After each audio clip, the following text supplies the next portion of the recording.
ஓம் முருகா வெற்றிவேல் முருகா. வெயிலுண்டு வினையில்லை, மயிலுண்டு பயமில்லை.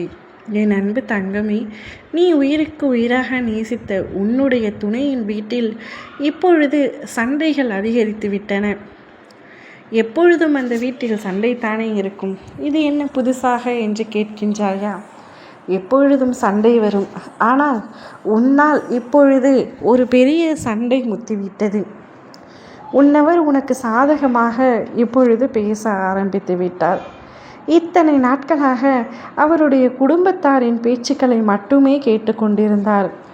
அவர்களுக்கு பேச்சுக்கு மறுக்க ஒரு வார்த்தை கூட பேசாத உன்னவர் இப்பொழுது உன்னை புரிந்து கொண்டதால் அவர்களிடம் உன்னை உயர்வாக பேசினார். அதனால் அதிகப்படியான சண்டைகள் அந்த வீட்டில் வந்து கொண்டிருக்கின்றது. சில காரணத்தினால் நீங்கள் பிரிந்திருக்கின்றீர்கள். அந்த பிரிவிற்கான காரணம் உன் துணையின் வீட்டில் உள்ளவர்கள் மட்டுமே. அவர்கள் உன் துணையிடம் உன்னை பற்றி தவறாக பேசியுள்ளார்கள், தவறாக கூறியுள்ளார்கள். எனவே உனக்கும் உன் துணைக்கும் இடையில் சண்டை ஏற்பட்டு இப்பொழுது அவரை பிரிந்து நீ தனிமையில் இருக்கின்றாய்.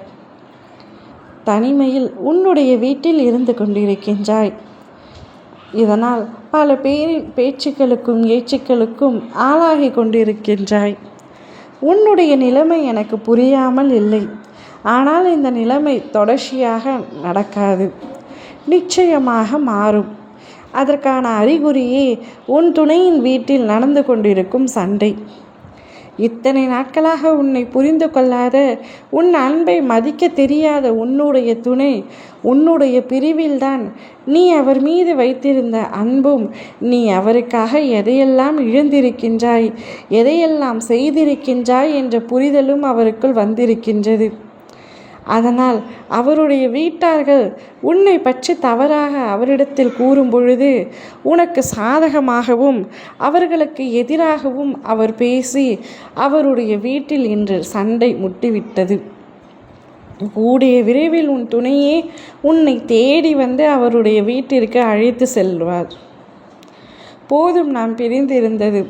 இத்தனை நாட்களாக மற்றவர்களுக்காக வாழ்ந்து இப்பொழுது மற்றவர்களுக்காகவே பிரிந்து விட்டோம்.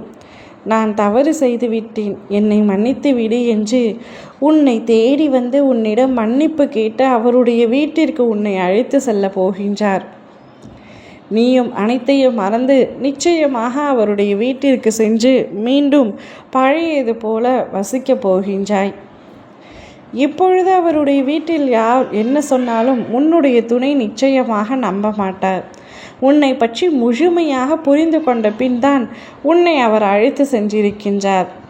இனிமேல் உன்னுடைய வாழ்க்கை நிச்சயம் சந்தோஷமாக இருக்கும்.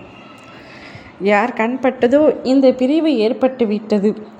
இனிமேல் உன் அப்பா நான் உங்களை பிரித்து வைக்க விடமாட்டேன். எப்பொழுதும் ஒன்றாக சந்தோஷமாக வாழ்வீர்கள். ஓம் முருகா வெற்றிவேல் முருகா.